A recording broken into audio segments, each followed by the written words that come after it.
Greeting, brothers and sisters. My name is John Carter. I'm co-chair of the Education Committee, and I'm also a part of our award-winning newsletter committee. I want to welcome everybody to our broadcast. And when I say everyone, I mean Continental, Antillean, Detroit Axle, Detroit Diesel, JLL, Oakwood, Purim, and Romulus Propulsion Systems. Today I have with me President of Local 163, Al Byrd. Hey, everybody. How are you? Welcome. I want to first say thank you for all the support in my re-election campaign. I appreciate all of the ideas as well as the criticisms. And I'm excited to run to be president for another 3 years. Congratulations. Thank you, John. I appreciate it. And you want to let our members know it was some, heard you and Gary talking about the family day. Some changes might be happening. So one of the criticisms or suggestions that we had was the family day. It was getting kind of stale, need some more stuff for the kids. So we put our brains together, listened to some ideas from members, and we came up with Wiard's Apple Orchard. And that will be August the 15th. And that's in Ypsilanti, Michigan. There we have bouncy houses, things for the kids. They got little rides. They also have where the kids can play games and win prizes. We will always continue to have our wrestling group will be there as well as a DJ. So there is plenty to do for the whole family, including our beer. There's always stuff for us to do. It's going to be fun.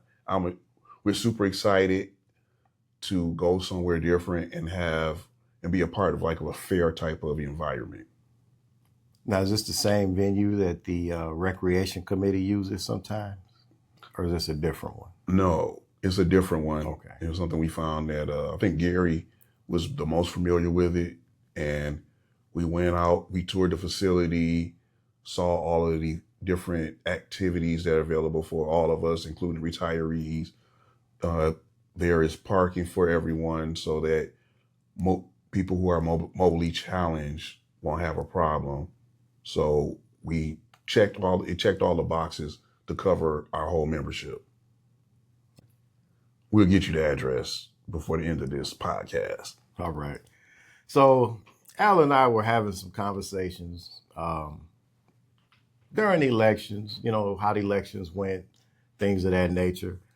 And we thought it'd be a good idea that we just, had a conversation on the podcast, and he was open to it. So we'll get right into it. What was one of the biggest complaints you got from the members while you were campaigning? I would say probably one of the biggest was not seeing Gary and myself enough. And I do understand that. However, if you heard all the places that John just called off, we represent 10 different units. So this keeps us busy at every unit. It's always something going on. And then in our system, your chairperson is the person that's in your plant day in and day out. They're like the mayor. My job is like the governor. So even though I might not be there every day, I'm in constant contact with all the chairs. We're always trying to figure out what's going on. What can we do better? They continue. It's a partnership. But to see Gary and myself all the time, if you see us all the time, that's not necessarily a good thing. You want us there when you need us, but you got to understand this is more of an administrative job. So the nuts and bolts of your union is inside your facility. And if I'm not mistaken, you and Gary are at our unit meetings. Yes, we try to make sure we're at every unit meeting that's here or nearer to your facility. So Antillean is in Howell, Michigan, and Purim is in Brighton, Michigan. So we try to have their unit meetings at a facility that's within walking range of their plants, so that we can have their unit meetings and we're there to discuss any issues that we can, because we know the driving can be a challenge. However, we do that as regular as possible. We've even had meetings in Flint, Michigan, because both Antolin and Howell bus members from Flint to their facilities. So we've tried that a few times. Our participation wasn't what we would like, but we will continue to push forward to build to push forward to make sure that availability is there. Because like you said, we want to make sure that you feel like you are being represented. It's not an easy challenge, but I mean, for instance, Gary, I could have Gary here every day as a vice president and probably have a second vice president as part-time because of the workload that we do have. However, it's not financially feasible to the local, and Gary and I do a good job. We work very well together. So we take care of, he has my back, I have his. And so we do cover a lot, and it's working right now. So it kind of sounds like, and correct me if I'm wrong, like let's say, for example, Diesel, Axle, and GM, we've been here. We're the older unit. You guys are paying attention to the newer units. Right. You guys are focusing on helping the newer units. Yes. Well, Diesel's been in place over 70 years. GM just had their 50th anniversary at Romulus. So those chairpersons and their committee people have years of experience. So a lot of the smaller issues, we never even see them. Not that we don't see them, but they're not an issue for us because we know that's being handled because of all the experience of your bargaining teams in each facility. So Purim, I think we're going on their third contract in next year. And Antolin, we've just done their first contract. So those committee people and chairs are still learning the processes, what is required, how to do grievances, how to handle management and the membership and all of the challenges that come up. So we do pour a lot of our time into making sure they have the support that is needed, because not only are the members new and the committees new, the plant managers and HR managers, they're new to unions as well. And some of them have never had anyone watching out for the members. So it's a challenge getting them to understand that we're here, we're not going anywhere, and things have to be done a certain way. So that all goes into it. And then one of the other smaller units, Oakwood, we're continuously working with them as well. They're growing and they're starting to need us less and less, but it took a lot of time and a lot of practice through the bargaining sessions and the bargaining of the contract to teach them, for them to learn how to do it in a better way that they can take on more of their own responsibilities.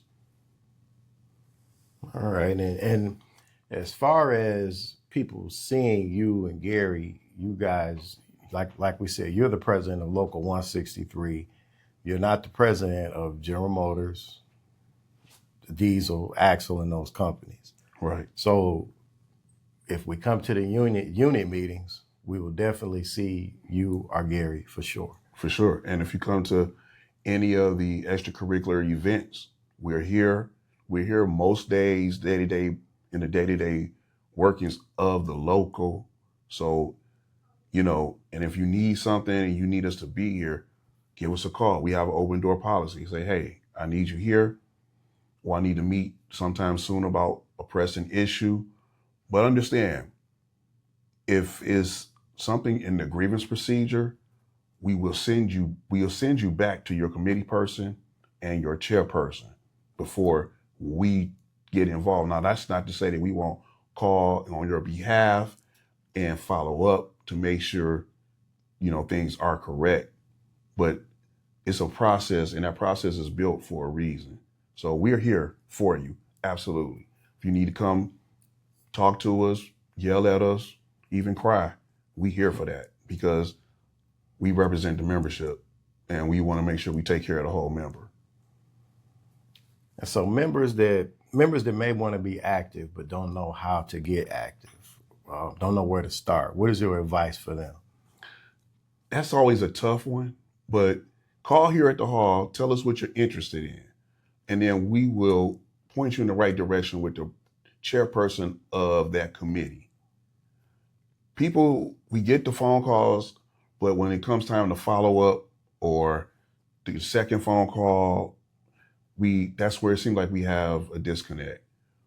We want you here. We want this local to continue to grow. We have some great committees and we have some great chairs.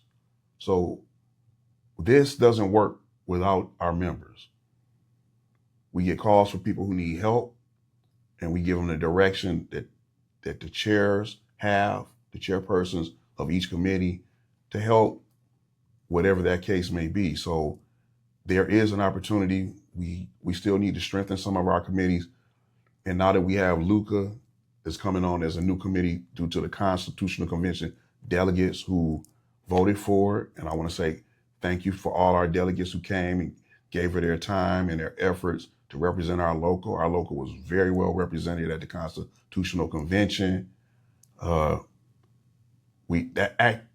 activism is what makes this union strong. Yeah, and as a co-chair, my first step, I usually tell people, well, let's start by attending the meetings, and then let's go from there. And then after that, we see what happened. The next thing I wanted to discuss was during the campaign, like division between the units came up. What would you do to bridge that gap or build that bridge, if it even exists? I know that is a perception that exists, but I believe, like you were saying, John, we were talking, and he said something that was interesting. He said the people who are involved don't feel that way. We want the involvement creates the brotherhood, the sisterhood.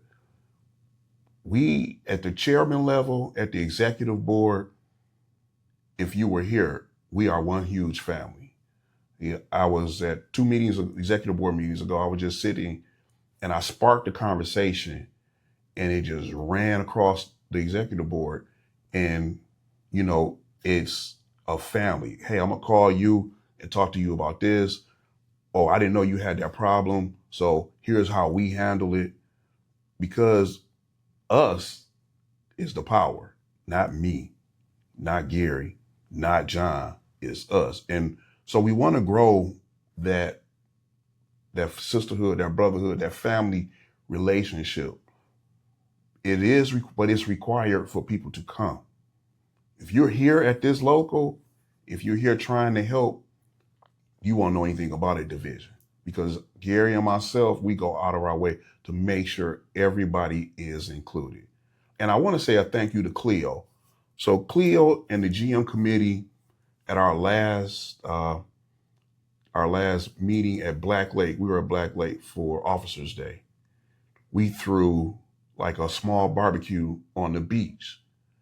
Every local member that we sent to Black Lake, which was over 22 people, came and ate and talked to each other, and we got to grow our membership in that moment. And it was a great feeling. Everyone there had fun. We laughed, we joked, we played cards, we played dominoes. And that's what it made me feel good to know that our membership can do that and that we are doing it. And so I want to say thank you to Cleo for that. We're always trying to find ways. So, he brought that up. We even took a bus he even asked about renting a bus so that a group of people could ride up there. The local paid for the bus. It actually saved us money. So it was not a problem. They had a bus, everybody packed in, rode up to Black Lake, did our thing, have fun, work, learn, play, and come back home. That's what it's about. And it just was a great experience. We're probably going to do something again like that this year. I talked to Cleo, talked to Gary, and all of our chairs that went there and all the committee people, everybody spoke highly of it. So that's something that's going to be regular. I'm always looking for ideas to make this local better. Always. All right, and before we wrap it up, we got that address for him. So what's that address again for that apple orchard? The address for Wiard's Apple Orchard is 5565 Merritt Road. That's Ypsilanti, Michigan, 48197. And thanks again. And Thank you. in solidarity, please tune in the next time we talk about it. And like and subscribe. Appreciate you guys.